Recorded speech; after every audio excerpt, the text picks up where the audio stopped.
O mundo pensa que conhece o Iêmen, um nome ligado a manchetes de guerra, de fome e de tristeza. Mas, e se isso for apenas metade da história, e se além do barulho houver outro Iêmen?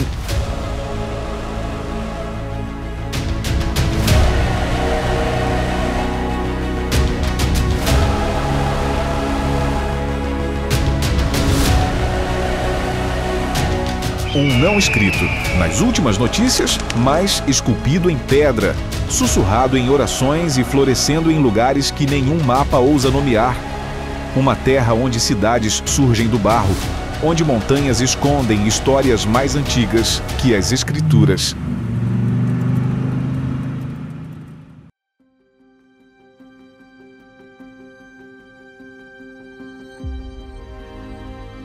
Este não é o Iêmen de que você ouviu falar, sagrado, surreal e ainda ardendo em memória.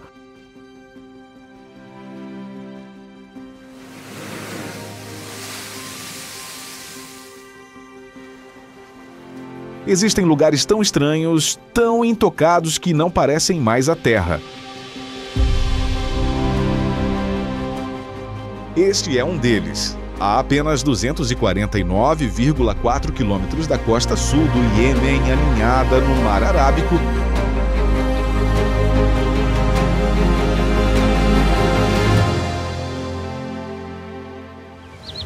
fica Socotra, uma ilha tão surreal que pertence mais ao mito do que à geografia. Como tal mundo surgiu, séculos de isolamento transformaram Socotra em uma cápsula do tempo biológica. Mais de um terço de sua vida vegetal não existe em nenhum outro lugar do planeta.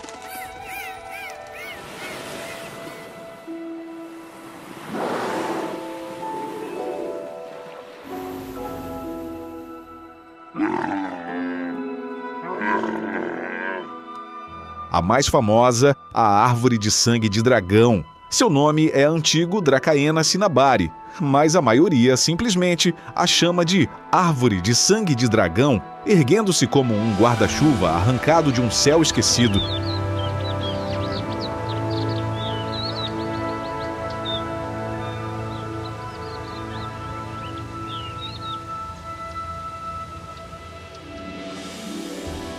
Ela estende seus galhos largos sobre o planalto de Dichan, varrido pelo vento onde as nuvens passam baixo e o silêncio se agarra à pedra. O povo de Socotra diz que essas árvores um dia nasceram do sangue de um dragão ferido caído em uma batalha mais antiga que a própria história.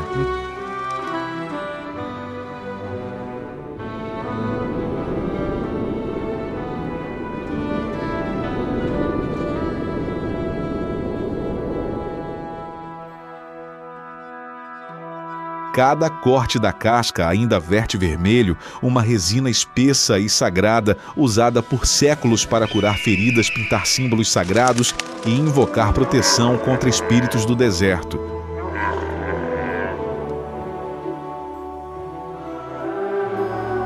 Mas a forma da árvore não é um acidente do mito. Nesta área montanhosa de calcário e névoa, a água é rara e a árvore de sangue de dragão aprendeu a beber do próprio ar. Sua copa larga se espalha para capturar a névoa, transformando minúsculas gotas de névoa na água de que precisa para sobreviver.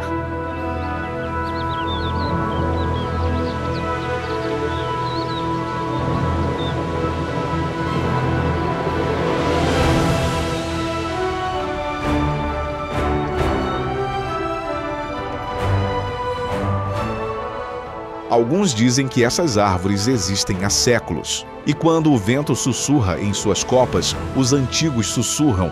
É o som de algo ancestral ainda vivo. Mas Socotra não é feita apenas de pedra e silêncio. Na costa oeste fica a praia de Shoab, uma extensão de areia branca tão pura que parece intocada pelo tempo. Nenhuma estrada leva até lá, apenas o mar. E às vezes, como se invocados por algo mais antigo que a memória,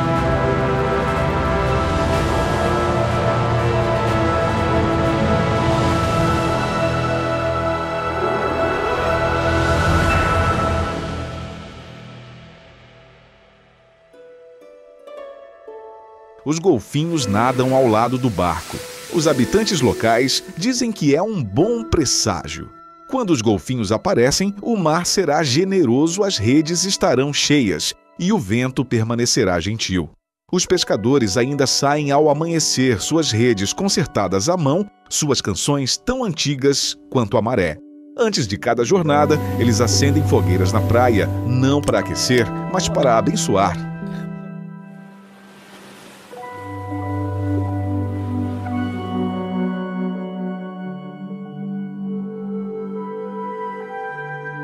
Aqui o mar não é apenas um lugar para pescar, é um espírito vivo.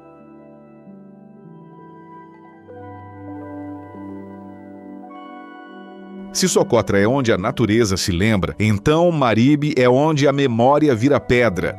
No coração do deserto do Iêmen, onde o calor treme luz como a memória e o vento carrega hinos esquecidos, jazem os restos de um templo que esteve enterrado por mais de 2000 anos.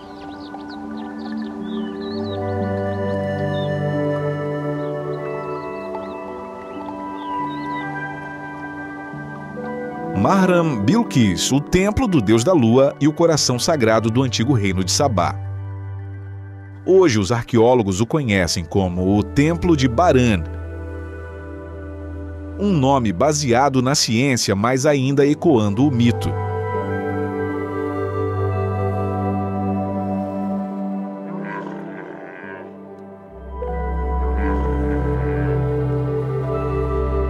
Erguendo-se do pó, estão 7 pilares maciços desgastados, mas desafiadores, como se ainda sustentassem o peso de uma história grandiosa demais para desabar. Os habitantes locais o chamam de Templo da Rainha de Sabá, a lendária governante que, segundo as escrituras e o folclore, atravessou vastas terras para encontrar o rei Salomão. Lenda ou verdade, sua memória permanece nessas pedras silenciosa, mas inabalável. De acordo com a tradição, este não era apenas um templo, era uma porta de entrada entre o mortal e o divino.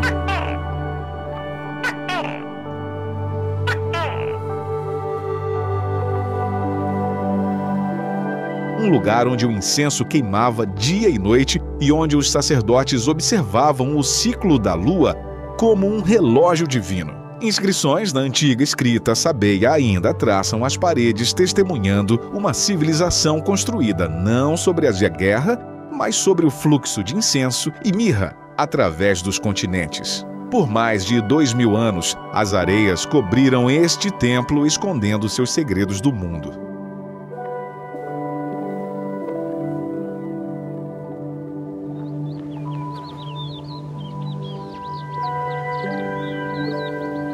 Somente no último século, as escavações começaram a revelar sua grandeza, com cada coluna desenterrada.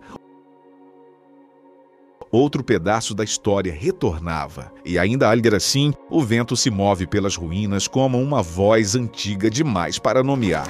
Ela pode ser uma lenda, o deus da lua há muito esquecido, mas essas pedras, elas ainda se lembram. Fique entre os pilares ao entardecer e sinta o deserto desvendar as costuras do tempo. O ar tem um leve sabor de sal e resina, como se as caravanas antigas tivessem acabado de passar.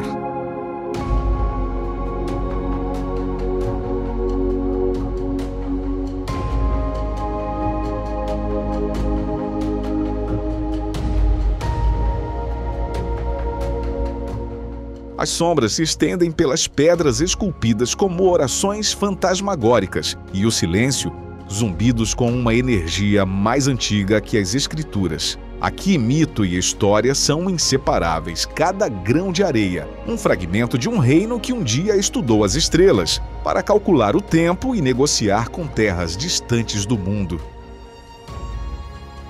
Mas a memória nem sempre precisa de pedra para sobreviver.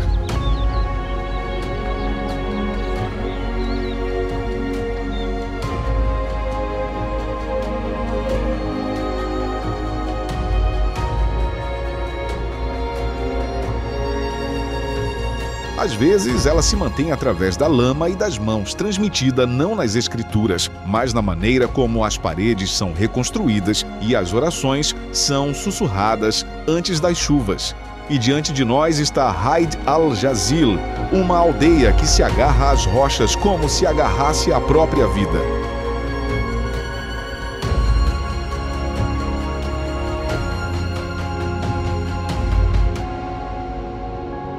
Apegada a um monólito gigante no coração de Wadi Dawan, a aldeia de Haid al-Jazil parece menos algo construído e mais algo que brotou da própria terra. De longe aparece como um aglomerado de casas cor de areia empilhadas como coral fossilizado, empoleiradas no topo de uma rocha maciça que emerge do vale.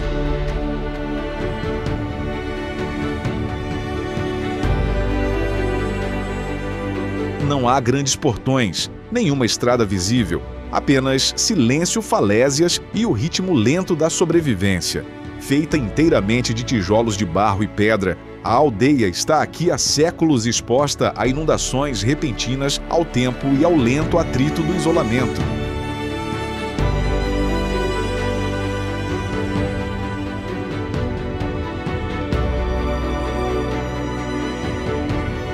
Construída em altura para evitar as inundações que antes atravessavam o vale e para vigiar invasores muito antes de chegarem.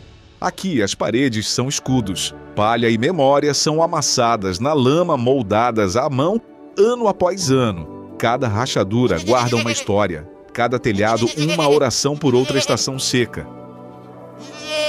Mesmo os menores detalhes respiram sobrevivência, vigas de madeira cortadas de palmeiras raras, portas esculpidas com padrões geométricos simples.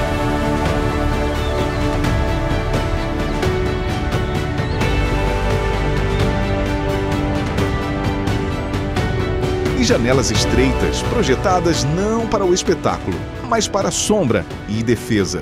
Quando o anoitecer cai, todo o assentamento brilha com a cor do barro cozido, uma brasa suave contra as falésias escuras, e o vale ecoa o chamado à oração que flutua para cima como um fio entre a terra e o céu.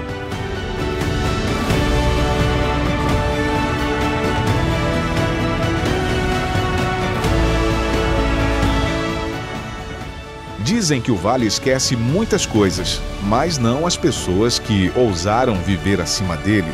Aqui a vida persiste não através de monumentos, mas através da repetição silenciosa de atos diários, misturando barro, consertando paredes e confiando na rocha sob seus pés para aguentar por mais uma geração.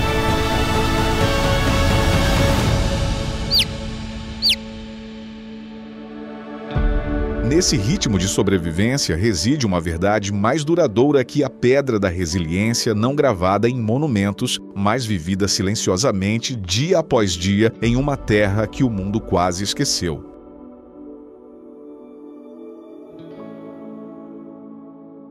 Em um vale de poeira e pedra onde a maioria das cidades surge para o comércio ou a guerra, uma cidade surge para a oração. Do alto Tarim, brilha como uma visão uma pequena cidade deserta, quase inteiramente branca, envolta em silêncio e sol.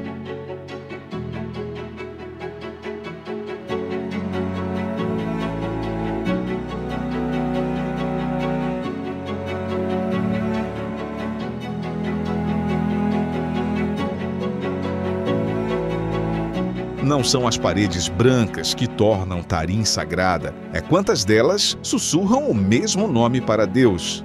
Mais de 360 mesquitas.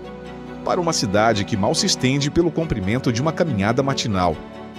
Por que tantas alguns acreditam a cidade foi formada por pessoas que vieram aqui não para conquistar? Eram estudiosos místicos e peregrinos que seguiram o cheiro do incenso e ficaram pelo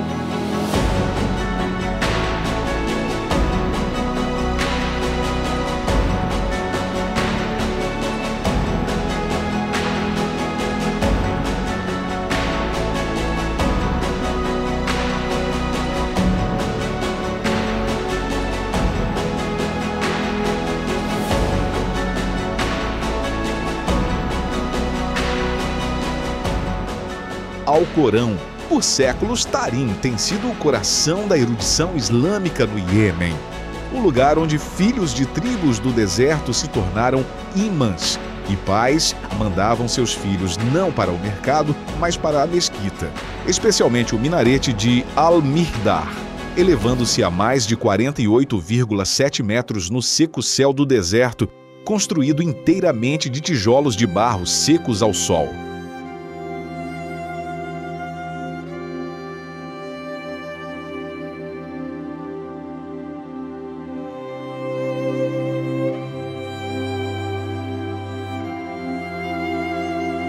No interior, o ritmo da recitação ainda ecoa suave, constante e eterno.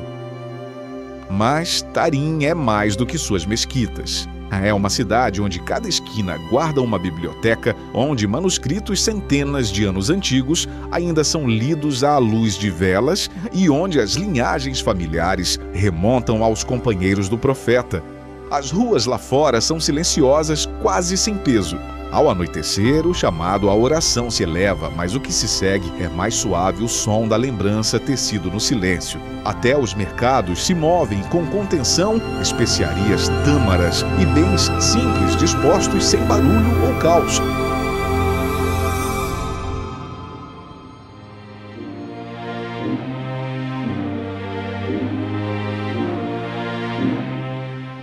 Como se o próprio negócio se curvasse ao ritmo da devoção. Viajantes dizem que Tarim parece menos uma cidade e mais um santuário sem muros, um lugar onde a fé se mistura com a vida diária sem fronteiras entre o sagrado e o comum.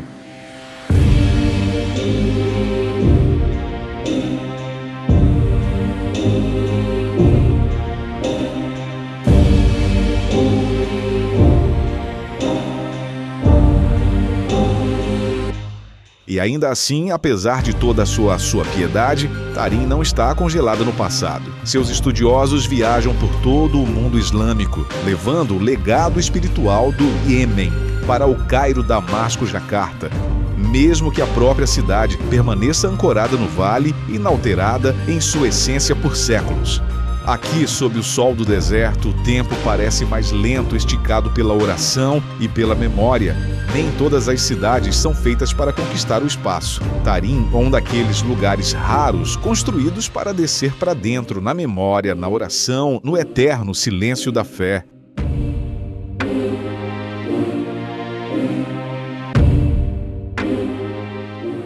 Porque apenas lama seca ao sol empilhada a 9 andares de altura.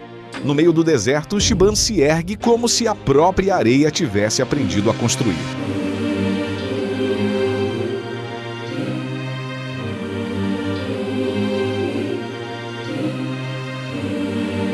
Frequentemente chamada de Manhattan do deserto, esse nome descreve apenas sua altura, não as histórias e séculos contidos nela.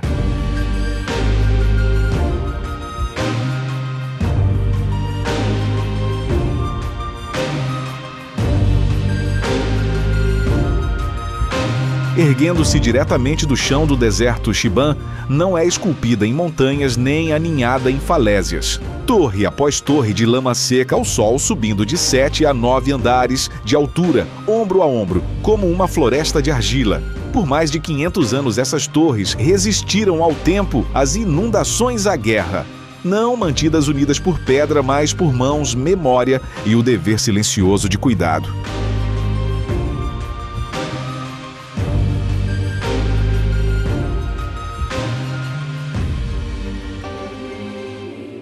Em Shiban, manter os edifícios de pé significa manter o passado vivo. As escadas se enrolam firmemente entre as paredes de barro, traçando caminhos verticais como veias através da argila. Os quartos são empilhados, não espalhados, estreitos, sombreados e frescos, projetados para sobreviver ao calor sem eletricidade. Cada edifício se inclina ligeiramente em direção ao próximo, compartilhando sombra, formando uma geometria densa como uma fortaleza do deserto feita de respiração e equilíbrio. Foi projetado para durar e, após 500 anos, as paredes não perderam nada de seu valor. Dos telhados, o vale de Hadramaut se abre amplamente através do deserto. Outrora, um corredor vital para caravanas de incenso e mirra que ligavam a Arábia ao Mediterrâneo. Ao nascer do sol, as torres captam a luz em ouro suave.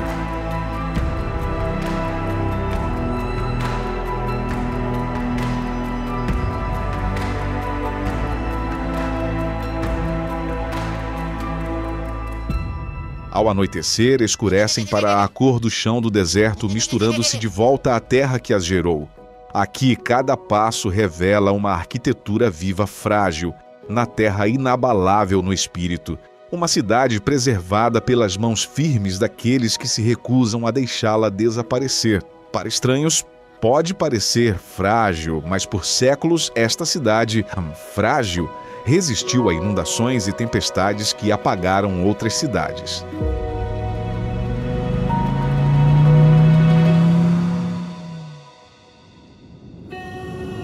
Sua sobrevivência é um desafio silencioso, prova de que a lama, quando moldada pela fé e devoção, pode durar mais que impérios. O que Shibam construiu para durar, Seiyun construiu para governar a mesma terra às mesmas mãos, mas num sonho diferente, não a sobrevivência, mas o esplendor.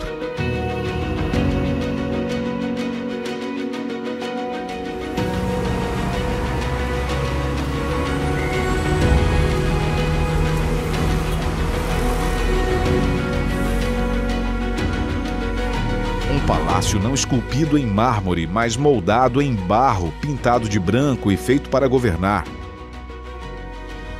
Este é o Palácio de Seiyun, a maior estrutura em Hadramaut. Suas torres se erguem como ondas congeladas sobre a cidade, suas fachadas brilhantes contra o ouro opaco do deserto. Construído inteiramente de tijolos de barro secos ao sol, lavados com cal branca,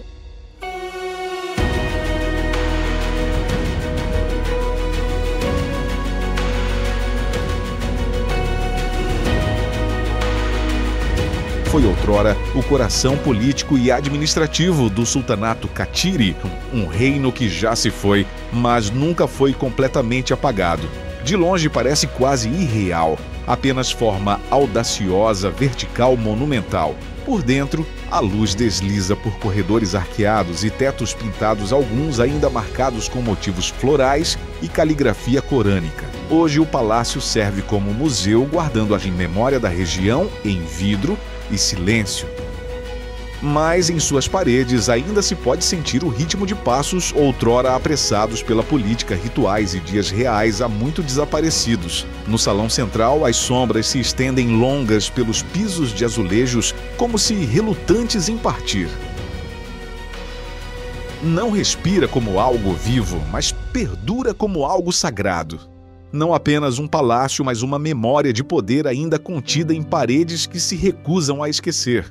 No entanto, o Palácio de Seiyun é mais do que seu tamanho e esplendor.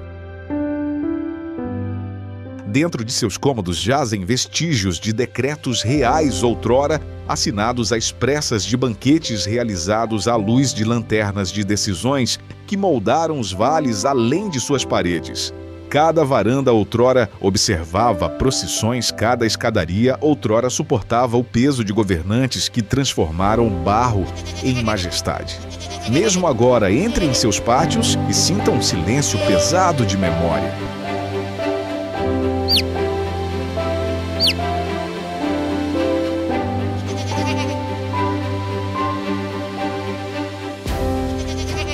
O museu exibe armas, joias, manuscritos, fragmentos de um reino preservado não em lenda, mas em objetos frágeis do governo cotidiano. Nas paredes caiadas de branco, embora desgastadas pelo sol e pela areia, ainda brilham levemente como se não quisessem render sua dignidade.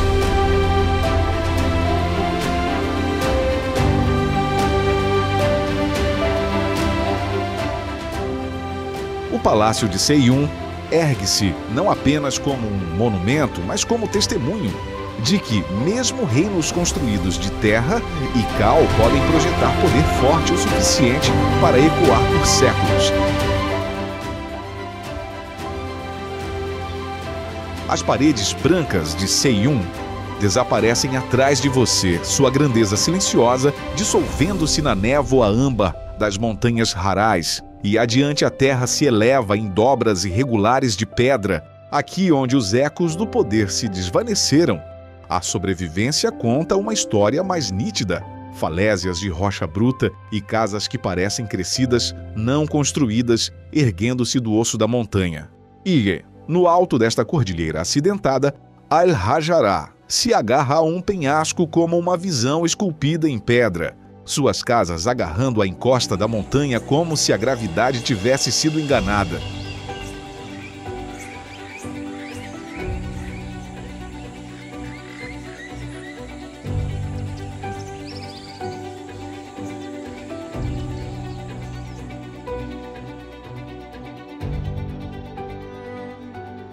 De longe, a vila parece brotar da rocha, desafiando tempestades, terremotos e séculos de erosão. Como centenas de anos atrás, as pessoas prenderam casas inteiras a paredes rochosas sem ferramentas modernas.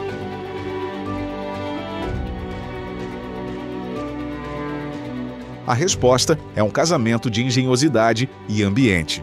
Cada casa foi construída com pedra cortada à mão, empilhada sem argamassa, mas travada com tanta precisão que as paredes duraram mais de 300 anos. Beirais naturais se tornaram fundações, criando estruturas interligadas que absorvem tremores e resistem a deslizamentos de terra. Pedra espessa mantém os interiores frescos no verão escaldante e quentes durante as noites geladas, enquanto becos estreitos canalizam as brisas da montanha como ventilação natural.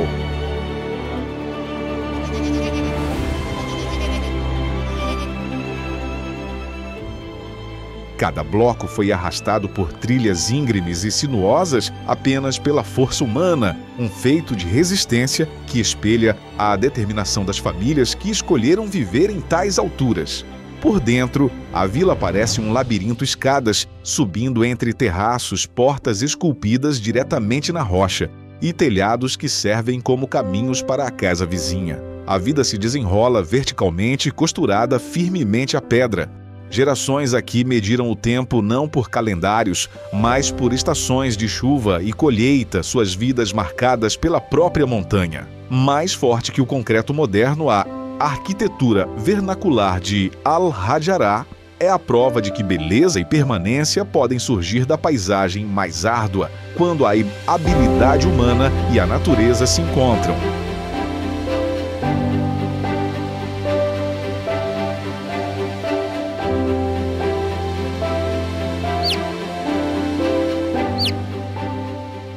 E ao anoitecer, a vila brilha em âmbar suave, misturando-se com as falésias até parecer menos um lugar feito por pessoas. E mais uma visão que a própria montanha escolheu guardar.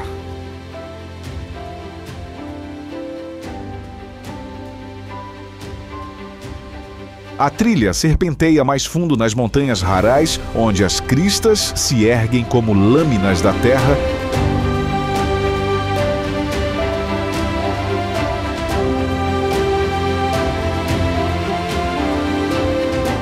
E o ar fica mais rarefeito, impregnado do cheiro de pedra e céu. Os locais chamam este reino de Jabal Harás, a escada para o céu, um nome conquistado não pelo mito, mas pela visão de montanhas inteiras esculpidas em degraus verdes e ascendentes.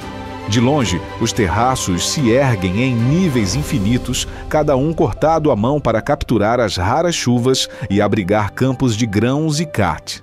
Aldeias se empoleiram nas cristas, suas casas de pedra ligadas por caminhos estreitos que se agarram à pele da montanha, serpenteando como veias de vida entre as nuvens. Aqui a agricultura é um ato de precisão e desafio. Gerações moldaram esses terraços a partir de rocha pura, empilhando paredes de pedra seca para reter solo frágil, extraindo alimento de uma terra que não deveria oferecer nada.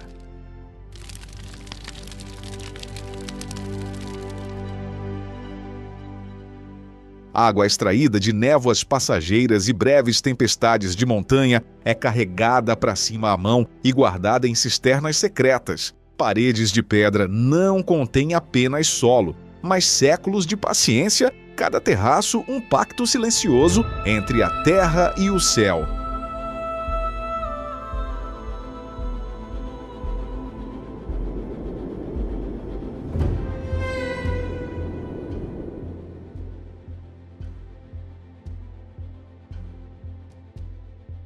De cima, os terraços ondulam pelas encostas como ondas verdes congeladas em movimento, cada curva uma assinatura da persistência humana gravada na montanha. A vida aqui é medida em degraus, subindo de um terraço para o próximo.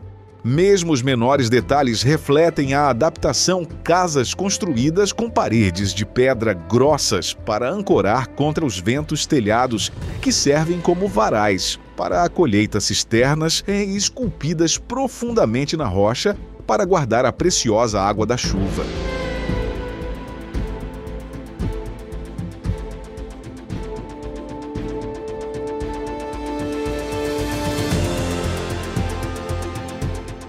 Jabal Haraz parece menos uma fazenda do que um sonho de equilíbrio, onde a gravidade parece flutuar e as montanhas fluem perfeitamente para o céu infinito.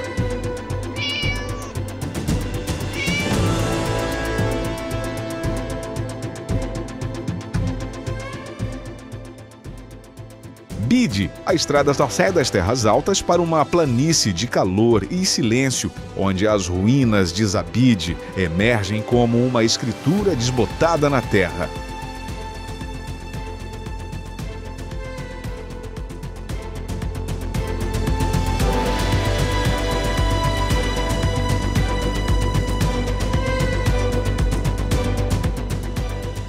Outrora um centro luminoso de aprendizado islâmico, a cidade agora está semi-apagada, suas antigas muralhas desmoronando sob o peso dos ventos salgados e do abandono. Séculos atrás, Zabid abrigava mais de 80 madrasas, onde teologia, ciência e arte eram debatidas à luz de lamparinas a óleo.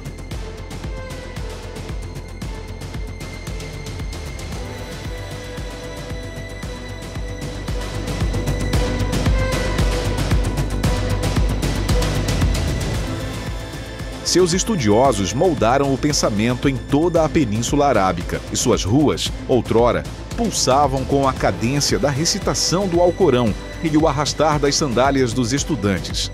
A cidade permanece um patrimônio mundial da Unesco, mas também está listada como ameaçada, seu labirinto de vielas lentamente se rendendo ao tempo.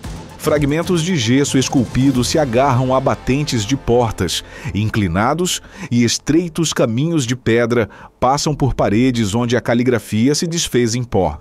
Em pátios escondidos, algumas escolas ainda ensinam o Alcorão sob telhados de folhas de palmeira, seus cânticos suaves subindo contra a decadência silenciosa. Zabid parece menos deserta do que silenciosamente suspensa, como se a sabedoria que um dia guardou ainda murmurasse dentro das paredes fraturadas, esperando por uma mente disposta a ouvir. A antiga praça do mercado, agora quase vazia, ainda carrega vestígios de comércio, nichos desbotados nas paredes, onde especiarias eram armazenadas, sombras de toldos que outrora abrigaram estudiosos e comerciantes. O silêncio aqui não é vazio, mas um palimpsesto de séculos. Zabid permaneceu não mais a cidade vibrante que um dia foi, mas como um manuscrito frágil gravado em argila, sussurrando que a sabedoria nunca é apagada pelo tempo, apenas esperando por aqueles que lerão seu silêncio.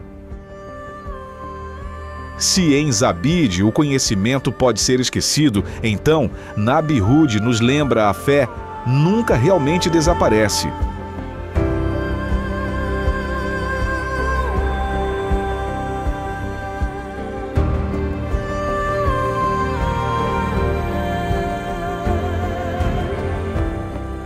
Bem acima dos vales de Hadramaut, onde a terra se eleva em falésias e o vento nunca descansa, um único santuário branco se agarra à encosta, não grandioso, não barulhento, mas está sempre lá.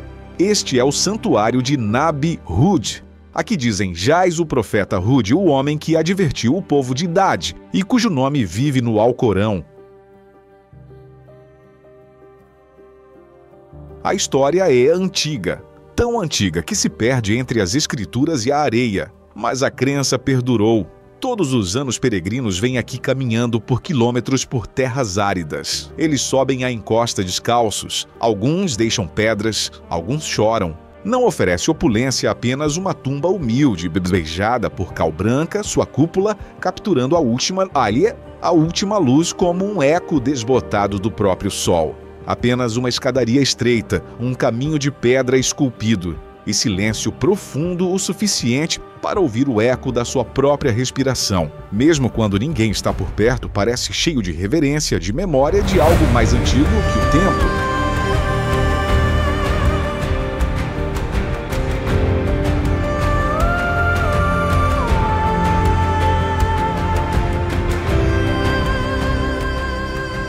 Durante a peregrinação anual, famílias montam tendas simples ao longo do vale, acendendo pequenas fogueiras que brilham contra os penhascos escuros. As orações sobem pelo ar noturno, misturando-se com o vento, até que toda a encosta da montanha zumba com devoção. Comerciantes chegam com água, tâmaras e incenso, suas vozes ecoando pelos caminhos de pedra, lembrando as antigas rotas comerciais que outrora se entrelaçavam por Hadramaut. Ao amanhecer, os primeiros raios de sol atingem a cúpula branca, transformando-a brevemente em um farol visível por quilômetros, um sinal não de poder, mas de persistência. Durante a peregrinação anual, famílias montam tendas simples ao longo do vale, acendendo pequenas fogueiras que brilham contra os penhascos escuros. As orações sobem pelo ar noturno, misturando-se com o vento, até que todo o que hoje a encosta da montanha zumba com devoção. Comerciantes chegam com água, tâmaras e incenso, suas vozes ecoando pelos caminhos de pedra, lembrando as antigas rotas comerciais que outrora se entrelaçavam por Hadramaut. Ao amanhecer, os primeiros raios de sol atingem a cúpula branca, transformando-a brevemente em um farol visível por quilômetros, um sinal não de poder, mas de persistência. Ninguém sabe ao certo se o profeta Hud está enterrado aqui. E talvez não seja esse o ponto. Em lugares como este, a fé não pede provas. Apenas venha e sinta a magia e a sacralidade deste lugar. Então, talvez o que importa não seja o que jaz sob as pedras, mas o que ainda se agita acima delas. Ao norte de Sanaá, onde as colinas começam a se dobrar e o vento fala em tons mais frios, um único palácio se ergue, não ao lado de uma rocha, mas de dentro dela. Este é Dar al-Hajar, o Palácio da Rocha, um refúgio real de verão construído no século XVIII, embora a rocha sob ele guarde histórias muito mais antigas.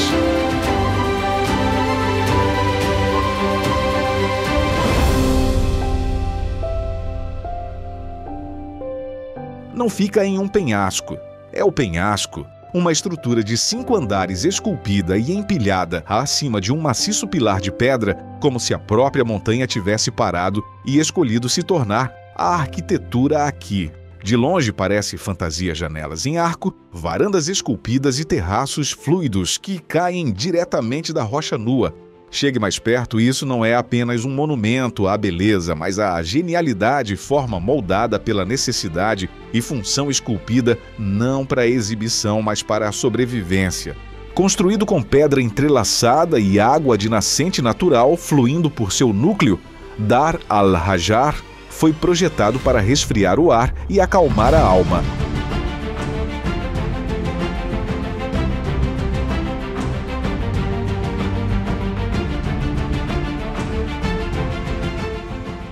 Uma obra-prima de design passivo muito antes do termo existir. No interior, as escadas em espiral sobem como veias através da pedra.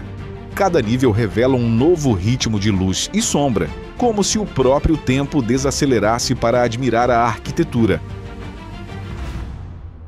Cada curva, cada corredor, cada nicho esculpido fala de equilíbrio entre calor e luz, entre silêncio e respiração. Dar al-Hajar não é apenas um palácio de reis, mas também uma memória gravada no chão, um lembrete de que o verdadeiro poder nem sempre precisa falar. Às vezes basta ser eterno. Lendas dizem que a própria rocha era considerada sagrada muito antes do palácio surgir um lugar de antigas reuniões e orações sussurradas. Construir sobre ela não foi um ato de dominação, mas de continuidade, tecendo a presença real em algo já reverenciado. Mesmo agora, a nascente do palácio ainda oferece água aos moradores, prova de que Dar al-Hajar nunca foi apenas um refúgio real, mas uma tábua de salvação, um oásis, um refúgio esculpido em pedra. Vista contra as colinas, parece menos arquitetura e mais uma visão, um palácio nascido da rocha duradouro, como a rocha, e destinado a dar sobreviver àqueles que outrora governaram dentro dele. A mais de 2.286 metros acima do nível do mar, em um planalto onde o ar fica rarefeito, Sanaá surge como um sonho gravado em barro, pedra e memória.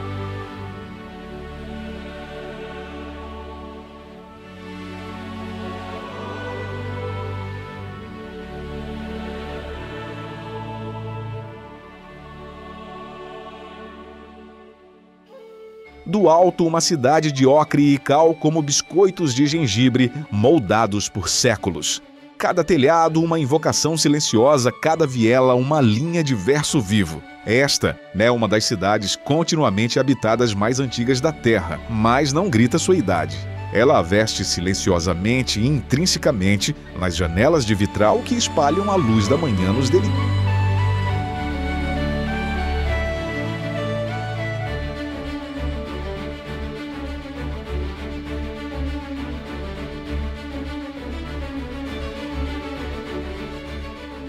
Padrões de gesso que adornam suas fachadas como bordados. Sua arquitetura é única, casas de vários andares, construídas com tijolos cozidos e pedra vulcânica, adornadas com cal branca, empilhadas lado a lado como uma biblioteca de almas antigas. Cada edifício parece inclinar-se ligeiramente para dentro, como anciãos reunidos para compartilhar histórias sob um céu da cor do cobre queimado.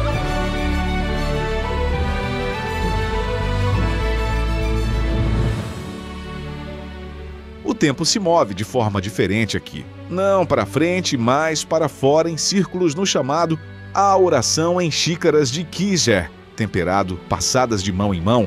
Caminhar por Sanaá não é apenas mover-se no espaço, mas passar por camadas de memória ainda quentes, ainda ecoando pelas paredes. Mesmo com a vida moderna avançando, a cidade antiga permanece. Porque aqui a história vive nas paredes, nas janelas, nos comprimentos sussurrados pelas ruas estreitas. Ela vive com o passado não como algo distante, mas como uma presença que se move silenciosamente pelas portas e se levanta a cada manhã com a oração. Dos minaretes altos e esguios, o chamado à oração flutua sobre os telhados, entrelaçando-se em vidros coloridos, até que a cidade pareça respirar em ritmo com seu povo. Dentro das casas antigas, portas de madeira esculpidas escondem pátios frescos onde fontes gotejam e trepadeiras sobem em direção à luz, oferecendo às famílias um oásis privado no coração da cidade. Mesmo hoje, apesar de guerras e tempestades de mudança, Sanaá mantém sua identidade intacta. Ela perdura não apenas como um tesouro da Unesco, mas como uma cidade viva, um lugar onde o passado não dorme em ruínas, mas caminha abertamente ao lado do presente. A grande mesquita de Sanaá, em uma cidade moldada por barro. E memória, um edifício ainda ouve com mais atenção os ecos do tempo. No coração tranquilo de Sanaá, onde as ruas ficam estreitas e as sombras persistem, ergue-se uma mesquita tão antiga que parece esculpida na memória da própria cidade. Esta é a grande mesquita de Sanaá, que se acredita ter sido construída no século VII durante a vida do profeta Muhammad. E embora as datas possam se misturar com a lenda, as pedras foram lembradas. Não há grandiosidade aqui, nem ouro, nem minaretes imponentes para comandar o céu. Apenas paredes caiadas de branco, arcos suaves, aí um silêncio tão completo que até a luz pisa suavemente.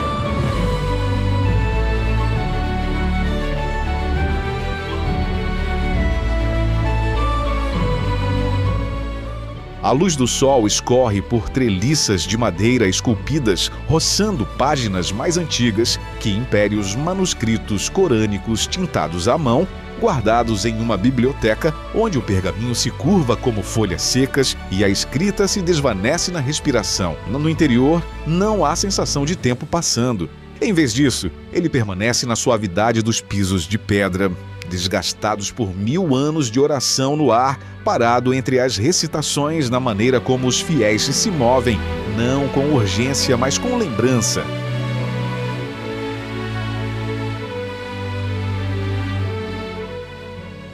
A grande mesquita não foi concebida para a grandiosidade, foi concebida para perdurar, para carregar os séculos com força silenciosa, para preservar sua sacralidade inerente. E talvez esse seja o poder silencioso da mesquita. Ela não se ergue para ser um monumento, ela permanece imóvel, como se ouvisse cada oração sussurrada no espaço de séculos. Aqui Deus não está na grandiosidade, mas no silêncio, não pronunciado em palavras, mas sentido na quietude interior. Lendas contam que fragmentos dos primeiros alcorões preservados aqui foram escondidos nas próprias paredes, redescobertos por acaso séculos depois, como se o edifício escolhesse quando revelar seus segredos. Através de seus arcos passaram estudiosos místicos e andarilhos, seus nomes há muito esquecidos, mas seus passos permanecem gravados na pedra lisa pelo tempo por séculos de devoção. A mesquita não é apenas um lugar para entrar, mas um lugar para encontrar um silêncio que move a alma, a reverência. E assim, depois de mais de 1000 anos, a grande mesquita de Sana'a permanece o que deveria ser, não um símbolo de poder, mas um recipiente de oração, onde o silêncio fala mais alto que a pedra. A igreja El-Khalis, em uma cidade onde minaretes moldam o céu e o chamado à oração define o ritmo de cada dia. Poucos esperariam um vestígio de cristianismo antigo escondido sob a poeira. Igreja El-Khalis, um nome agora quase perdido no tempo, mas outrora falado com reverência como um segredo sagrado demais para ser esquecido. Construída no século VI, sob o domínio etíope, era para ser a maior catedral de toda a Arábia do Sul. Mármore foi importado de Constantinopla. Mosaicos brilhavam como estrelas no teto. Alguns diziam que rivalizava com as igrejas de Bizâncio. Mas o tempo não tem favoritos. E a fé como o império muda. Hoje, pouco da El-Khalis permanece acima do solo apenas fragmentos, um arco quebrado, um punhado de pedras, o eco de cruzes gregas fracamente gravadas no gesso. Mas no subsolo, arqueólogos descobriram à memória pisos de mosaico, padrões florais, vidro colorido, ainda se agarrando à sombra, como se a beleza uma vez colocada aqui se recusasse a partir completamente. Viajantes do passado escreveram sobre sua magnificência, sobre portas folheadas a ouro e lâmpadas que ardiam sem cessar, preenchendo a nave com luz ininterrupta. Para eles, El-Khalis não era meramente uma igreja, mas um sinal de que a crença podia irradiar mesmo do coração do deserto. Em uma terra tão profundamente definida pelo Islã, a existência desta igreja parece quase mítica, mas era real e por um breve momento foi grandiosa. Uma casa de culto que surgiu antes dos minaretes, que cantou antes do Adhan, ecoar pela primeira vez em Sana'a. Nenhum serviço é realizado aqui mais, sem incenso, sem hinos. O próprio silêncio tornou-se sua última liturgia, um hino de ausência que ainda ressoa pelas pedras quebradas.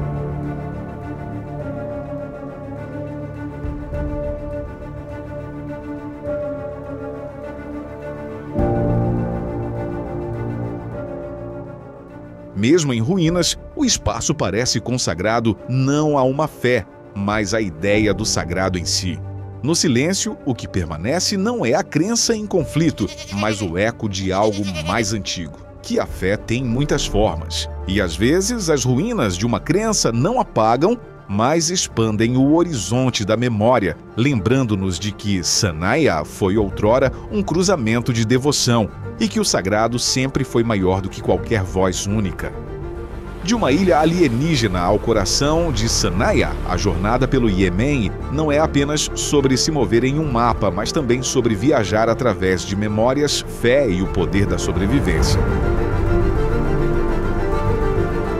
Se cada terra é um sussurro, o Iêmen é o coro do tempo baixo profundo e interminável. Se você sente que o Iêmen é estranho e familiar como um sonho esquecido, deixe um comentário. E se jornadas como esta te interessam, curta o vídeo, compartilhe e se inscreva no Explora o Mundo 4K para que você possa sempre nos acompanhar em nossas jornadas.